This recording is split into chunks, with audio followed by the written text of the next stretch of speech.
powerful grassroots campaign around the country has prompted federal and state politicians to embrace a push to legalise the use of marijuana as medicine. New South Wales and Victoria are moving towards clinical trials, Tasmania is holding an inquiry, and the Greens are pushing a private members' bill to allow cannabis to be used to treat a range of ailments. Under the proposals, the patients treated with the drug would include children. But some doctors are sounding a warning. They say emotional parents desperate for a cure for sick youngsters have hijacked the debate. They also warn the scientific jury is still out on the medical effects and that cannabis can cause serious mental health problems and even prompt suicide. While marijuana producers and doctors who advocate its use wait for legislation, some are openly flouting the law, as Conor Duffy reports.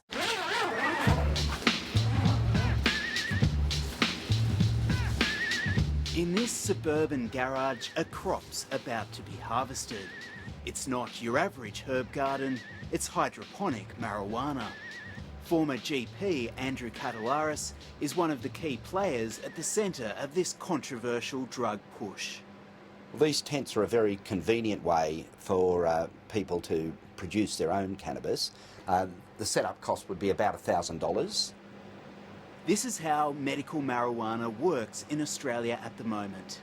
Andrew Catalaris, a deregistered doctor spurned by the medical fraternity, believes these illegal mobile stash houses provide a valuable service. Do you worry at all about what the wider medical establishment will think? Well, they should worry more about what I think of them. I mean, it's been a very sad journey having very valid and very exciting scientific work being either ignored or denigrated or obfuscated by the medical profession. The process is very, very simple. Back at home in his kitchen, he mixes a rare strain of cannabis imported from Spain that's rich in the medically useful cannabinoid CBD, but low in THC, the part of the plant that gets you stoned. What we can do, we can make specific oils depending on their intended end use, right? For instance, I might combine this as a predominantly CBD cannabis with more THC cannabis, depending on what we're treating. If we're treating, say, a child with seizures and spasticity, they generally do fairly well with some THC included. He follows a special recipe, mixing pot with oil and heating it to about 50 degrees.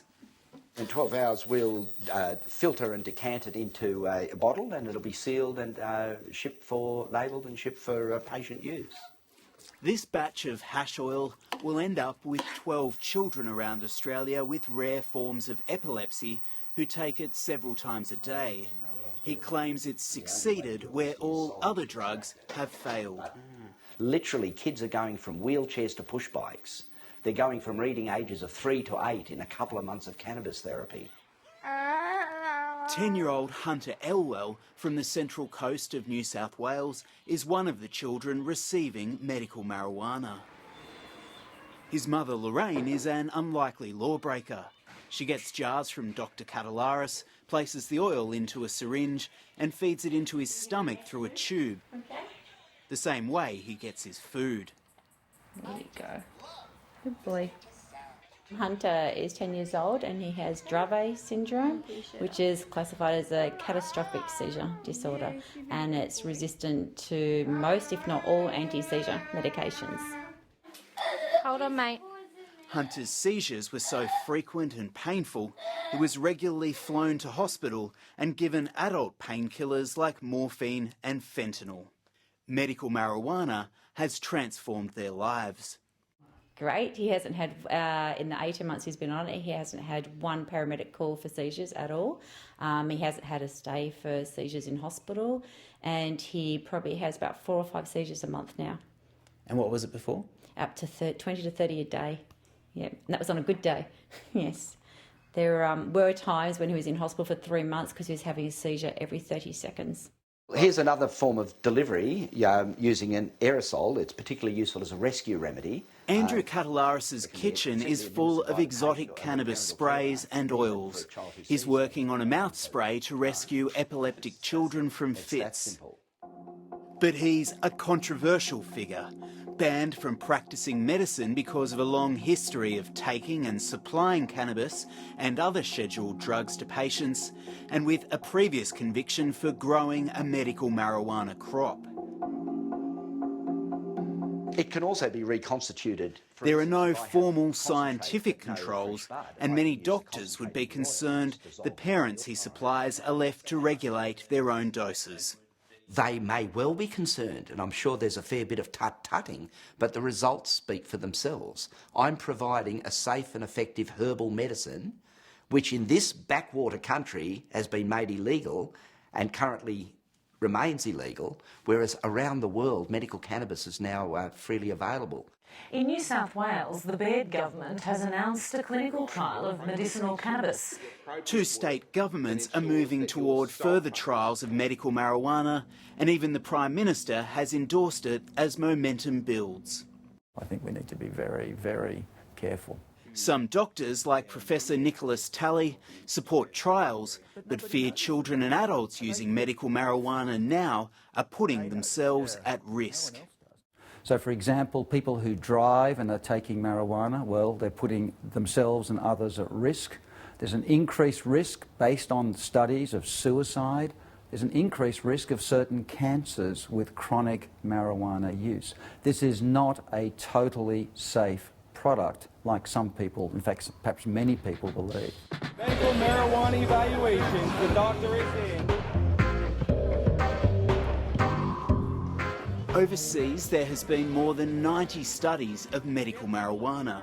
Professor Talley says at best they provide inconclusive evidence cannabis can treat a small number of conditions. Areas where there might be some benefits: nausea and vomiting, particularly from chemotherapy, although there are better options, according to the experts, in most cases, and marijuana can cause you to vomit. So it's not as simple or as straightforward as one might think. Some pain conditions, not responsive to other things, although again the evidence is not very conclusive.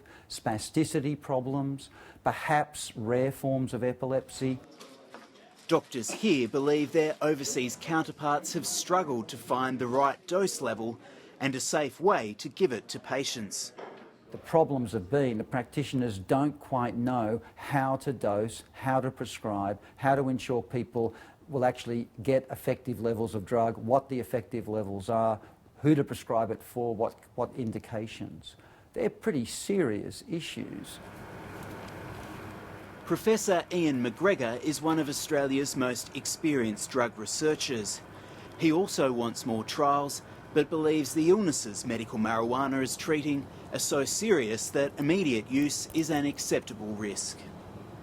I think where you've got, people who are suffering abominable levels of pain, for example, in end-stage cancer, why would you deny them any sort of medicine that's potentially useful? Similarly, in childhood epilepsy, if you have kids that are having 50 seizures a day, you can't imagine what that's like for the child and for their parents. Professor McGregor led a groundbreaking study that laid out some of the risks of sourcing your own weed for medical use in Australia. We did the first ever analysis of street cannabis in Australia, and what we found was that the street cannabis was very high in THC, so very potent in terms of its ability to intoxicate, but it was actually very low in the good cannabinoids. And this is quite distressing from the point of view of mental health in particular. The Holy Grail is coming up with strains of marijuana that won't get patients high, but will treat a range of conditions from multiple sclerosis to cancer sickness and spasticity. That'll mean expensive trials.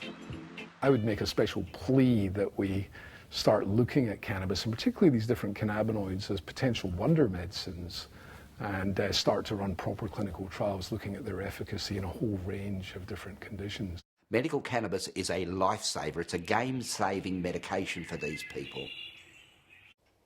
And you can join Andrew Catalaris from that story in a discussion about medical marijuana on our Facebook page now at facebook.com/ABC730.